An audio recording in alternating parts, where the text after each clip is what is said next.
I don't think a lot of people realize how much goes into the planning and development of a vineyard. And I look at Sauvignon Blanc, too, as it can be very transparent of the farming style. A lot of people don't realize Sonoma County is 1 million acres. Makes us about the size of Rhode Island as a state. For most people who are really into wine, being a wine dude, a wine nut, or whatever you want to call it, I think they all have a wet dream to make their own wine eventually. I really have fun with doing my job, with doing wine, with being viticulturist. You know, to stay out of the vineyard, I only have the shotgun for the bore, and I'm thinking, great. As much as I love Chardonnay, I didn't want to spend my nights worrying about it and my days talking about it. I worked 14 hours the day before I went into labor. I was determined to get most of that Chardonnay in. Another beautiful sunny day in Napa Valley, in a room full of half crazy, half passionate people. I mean, how bad could it be? We say, so drink the wine. That's kind of our motto here at Life Between the Vines. One of the cool things about wine, besides drinking it, is the people you drink it with. And the stories you hear and tell with wine all come together to make every bottle unique. Discovering and tasting wine shouldn't be a homework assignment. And we believe that the people who are closest to wine have the best stories. So open a bottle. And welcome to podcast number 202. This week we feature Elizabeth Robertis, General Manager for Arrow and Branch Winery in Coombsville.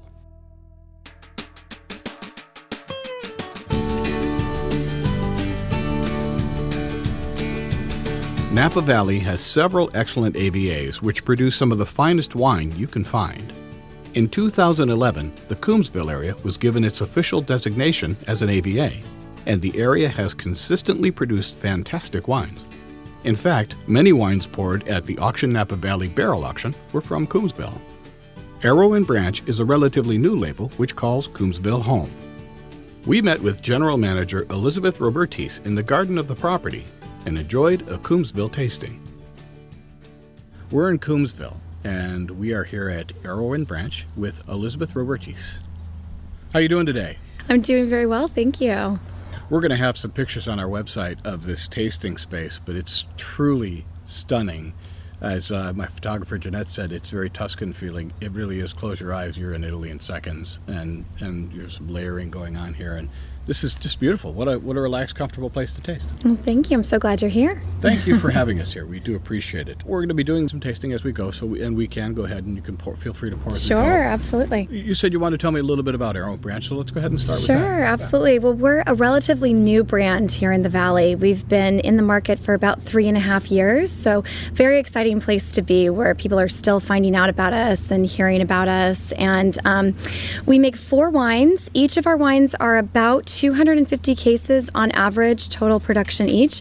So all up, we make about 1,000 cases of wine every year. So we're really on the small side, which is fun. So we make a Sauvignon Blanc, and then we have 2 Cabernets and a Right Bank style Bordeaux blend that you'll be tasting today. Now, is the Bordeaux the Dr. Crane or no? That one's we just call it the red wine. So that way it can be whatever we deem the best blend for each particular year without being held to a particular varietal. Oh, okay. How did Arrow and Branch begin? Absolutely. Well, Steve and Cian Contorsi are the proprietors of Arrow and Branch, and they're down in Southern California. They live in Laguna Beach, and they got into wine by collecting Bordeaux's, and specifically they really fell in love with the Right Bank. Cheval Blanc was their all-time favorite wine. I could understand why. Right. So then they started visiting Napa and really fell in love with this area and started coming up here all the time, and it became their dream to one day have a Right Bank style wine made here in Napa Valley, specifically a Cheval Blanc inspired wine. That's really what they wanted to do. So they started looking for property in 2007, and they found this place that was for sale. So this was the home of Tony Soder. He was the winemaker and founder of Etude Winery, and he sold Etude and his home in 2007 to move home to Oregon, where he's from, and start Soder Vineyards. And Steve and Cian purchased it from him. So this property already had 3 acres of Cabernet Franc planted on it. Tony made a single vineyard Cabernet Franc for Etude, and then some friends and family wine he called Little Creek Vineyards. So they thought it was pretty serendipitous that it already had some Cab Franc planted on it, since they wanted to do a Cheval Blanc style wine.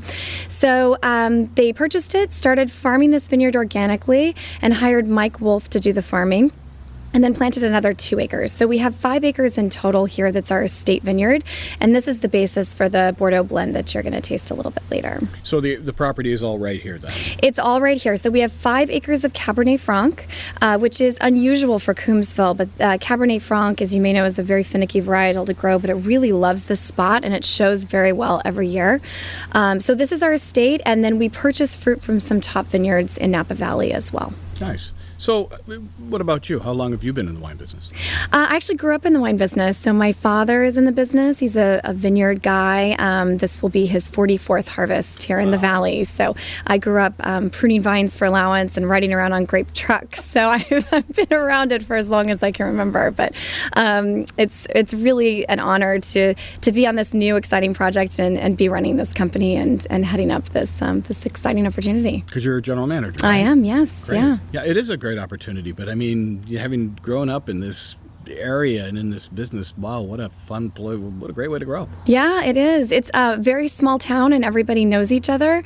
So a lot of kids who grew up here move away and then eventually come back once they've seen other places and realize Napa's a pretty special spot. Oh my God, what I left behind. Right, exactly. I guess there's a certain amount of the farming aspect may not be really appealing at first, but then when you realize it, this is the earth. This is really cool. Absolutely. There's also what's unique about this industry that I really love is there's a high tides raises all boats mentality here in the valley, that we're all sort of in it together, even though we're all technically competitors of one another. There really isn't that sense amongst the industry, and I think that's the agriculture that really brings that spirit. Yeah, and in your veins runs, pretty much the blood of a farmer. Right. That's what you're doing in the vineyard. Yeah, absolutely. Did your dad ever make wine?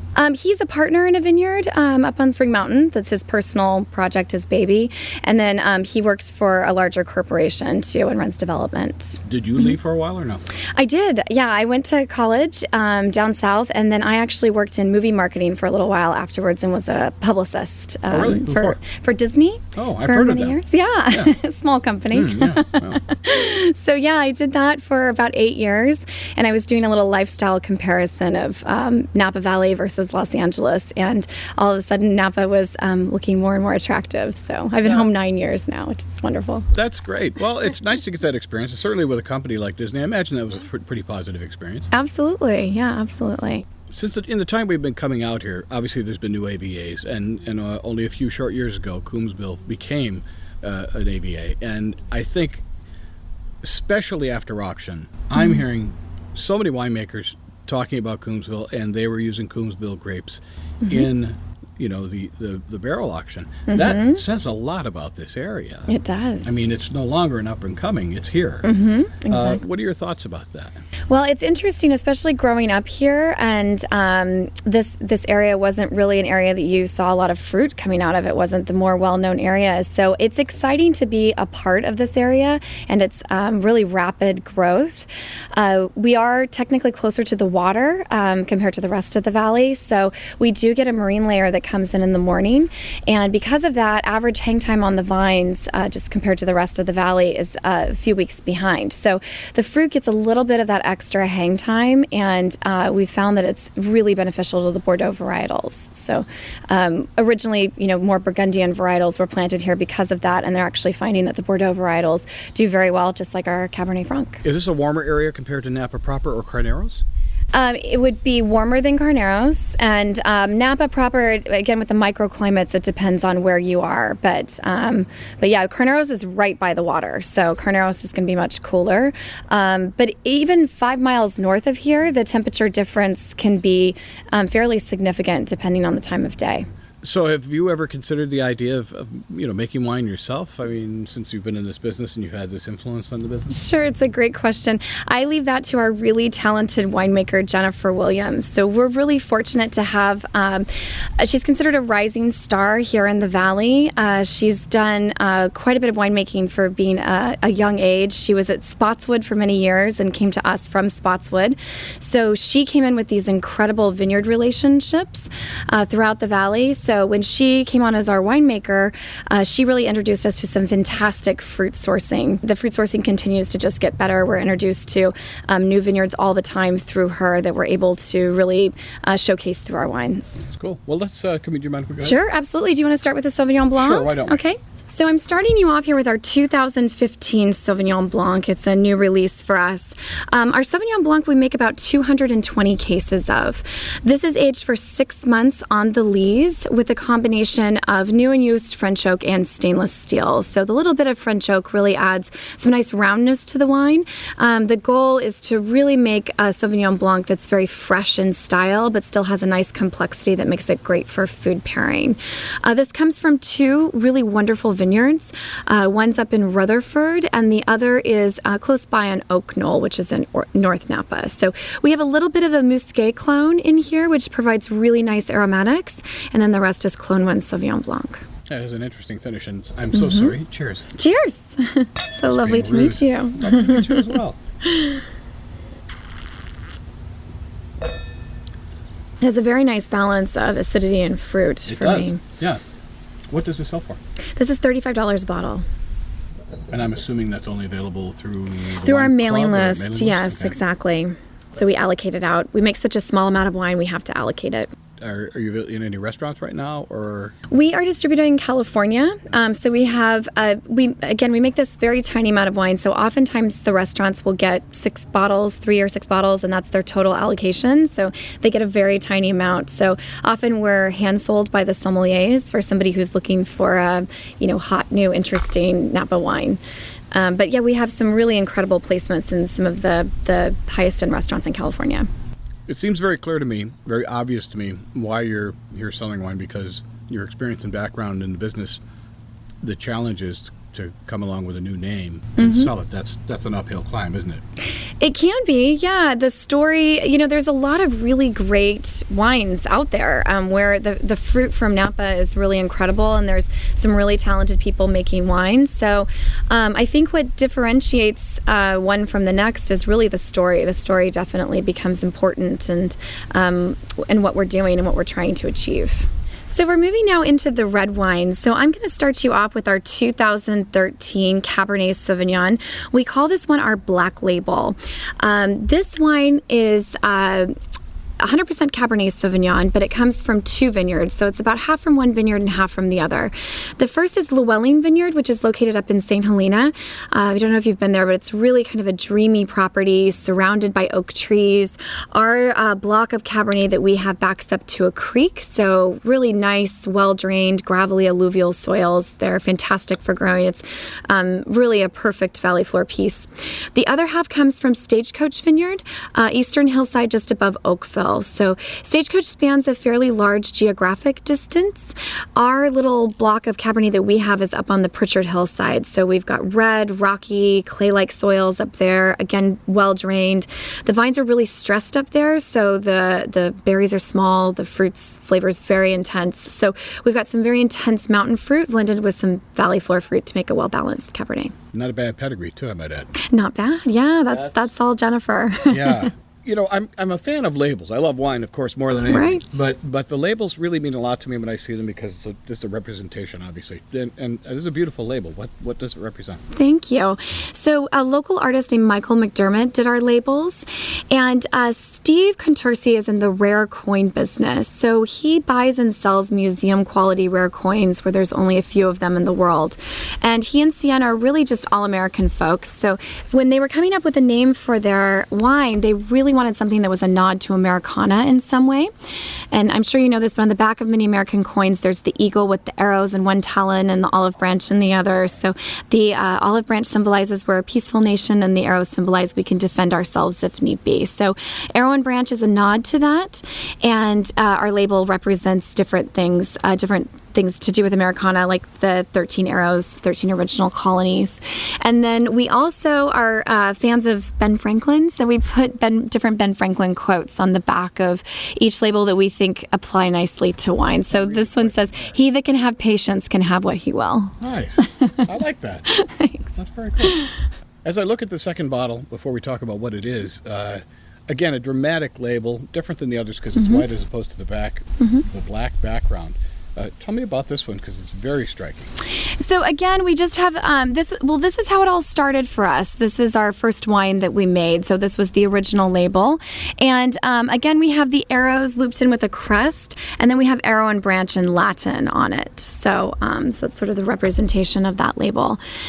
So this is our flagship wine. This is the wine that is inspired by Sauvignon Blanc. So as you may know, Sauvignon Blanc is typically half Cabernet Franc and half Merlot, depending on the vintage in the year.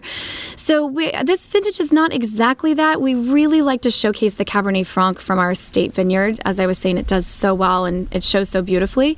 So the 2012 that you're tasting is about 60% Cabernet Franc from this vineyard we're sitting in. The rest is about 27% Merlot and then Cabernet Sauvignon. So the Merlot and the Cabernet come from Stagecoach. So again, we've got the intense mountain fruit blended with some valley floor fruit to hopefully make a well-balanced wine. Does that vary from vintage to vintage? It can. So like I was saying, we call this our red wine, and this is really Jennifer's opportunity to showcase her talents. So this is her opportunity to put together what she deems the best blend for each particular year. So every year at blending trials, we have the conversation of, do we have too much Cabernet Franc? Do we have too little Cabernet Franc? This is a very unusual wine in that you don't find too many Napa wines that have a 60%, a big base of Cabernet Franc. Right. Typically, they're 100% Cabernet Franc, or they'll blend in 20, maybe 30%. So to have a Bordeaux blend that has its basis in Coombsville Cabernet Franc is very unique, and people tend to just really, really love this wine for that reason. It is gutsy to do that, but then again, people forget about the value of Cab Franc, just like they did the value of Merlot, right? They do, yeah. I'm a Cab Franc girl. I love Cabernet Franc, and it's a very finicky varietal, and I'm sure you know, but they took way back when Cabernet Franc and Sauvignon Blanc and grafted them together to make Cabernet Sauvignon. So typically Cabernet Sauvignon is more resistant to pests, and it just grows easier, whereas Cabernet Franc needs its specific spot with its specific sun exposure, and when it's grown right, it's just really, really beautiful and aromatic. And that's one of the things I always get from this wine year after year is the aromatics are always so, so beautiful. And it ages so nicely. The fruit on this wine really, really comes forth the older it gets. Do you have a rough idea what you'd be looking at ageability on this one? We don't know exact optimal aging yet because we're still such a young estate, but Jennifer says anywhere between 10 and 15 years. Nice. That's very appropriate. And what does that one sell for? This one's $125 a bottle. Just when you were pouring, I brought up the point that Cabernet Franc is an underrated wine. There's a lot of underrated wines. Mm-hmm. Isn't it fair to say, though, it takes the time, the winemaker, the heart, and what you believe in, that's going to bring that wine to life, right? Absolutely. And the terroir of where it's grown as well and how it's grown. The Bordeaux varietals just do so well here in general. But yeah, Cabernet Sauvignon is still king in Napa Valley, and it's just grows so well here. It loves this spot. And speaking of, the next one is a new wine for us. So we're really excited about this wine. This is our 2012 Beckstoffer Dr. Crane Cabernet Sauvignon. So the Dr. Crane Vineyard is located up in St. Helena. It's a really famous vineyard here in Napa Valley. The reason for that is there's quite a few 100-point wines that have come out of that vineyard, owned by a gentleman named Andy Beckstoffer, who's a well-known grower here. It's a historical vineyard. It was originally put under vine in 1858, and pulled up around the turn of the century. We had a large Chinese population that moved into the valley to build the railroads, and they made it a Chinatown. So it's kind of interesting. St. Helena used to have a Chinatown for a while. How funny is that? Yeah, I never knew that. Yeah. Wow. And so then the land sat barren for a while, and Andy was going around buying up different pieces of property he thought were just fantastic. And he just really fell in love with this property and purchased it in the late 90s. And it was put back under vine, I believe, in 1998. Mostly Cabernet Sauvignon planted in the vineyard. There's a little bit of Petit Verdot, Merlot, and Cab Franc as well. But for the most part, people source the Cabernet Sauvignon out of that vineyard. So when Jennifer came on, she was looking at our vineyard sourcing, and she said, I think it'd be really great to have a Beckstoffer vineyard in the lineup. And Steven Cian said, that's fantastic. If you can get access to that fruit, we would love that. So Andy will only work with specific winemakers here in the valley that he knows are going to make the best possible wine. And Jennifer's one of them. So We had an 1.5 acre block come up, and Andy asked Jennifer if we wanted it, and we said yes. So we'll never make more than 300 cases of this wine. We made 275 of our inaugural vintage, and we're just really excited about it. It's I pulled the cork on this wine, and the fruit's really beautiful, and it jumps out of the glass. It's a really, really beautiful Napa Valley Cabernet.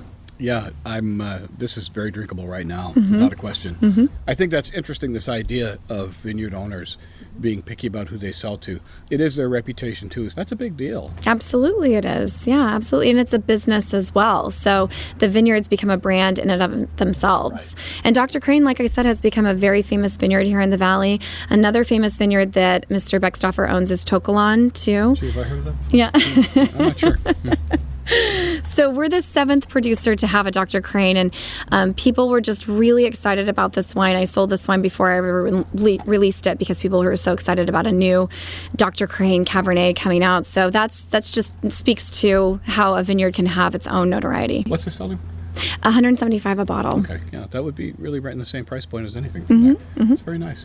So what's the future look like? What's the thought of any possibilities of something different? What do you... Yeah, so we, our goal here is just to make the best wine we possibly can from the best fruit we can get our hands on, basically. And we don't ever want to be too big. We don't ever want to make too much wine because we want Jennifer to still be able to maintain control and blend from really small handcrafted lots. And the bigger you get, the more challenging that can be. So Jennifer, like I say, just keeps introducing us to some really incredible vineyard sourcing. So we may take on another vineyard or two, but we aren't going to make too much more wine because we really love doing what we do the best that we possibly can. Do you think you'd ever go to a Chardonnay or to a Pinot, anything like that? Well, anything's possible, but our focus is really in Bordeaux. I'm working on you, Elizabeth. I want to get it out of you. Our focus is really in Bordeaux because that's how it all started, and that was the inspiration. So you can probably tell here we use the Bordeaux bottles that the First Growths use rather than the big, heavy bottles some other Napa producers use. So we really wanted to give a nod to that. So really our roots are in Bordeaux, and I don't see us varying too far from that anytime soon, but anything's possible. Oh, that's it. Staying true to your roots. Absolutely. So for our listeners, if they'd like to learn a little bit more about you and a little bit more about Arrow and Branch, how would they do that online? They would just go to our website, which is www.arrowandbranch.com, and they can learn more about our wines there, and if they're interested, sign up on our mailing list to receive offers. Elizabeth, this has been a lot of fun. You're terribly sweet and very kind to bring us out here today in this This is it. This is really a space that falls into the category of you can't be beat. So thanks for taking the time. Well, it was such a pleasure to have you here. Thanks for visiting. Learn more by visiting arrowandbranch.com.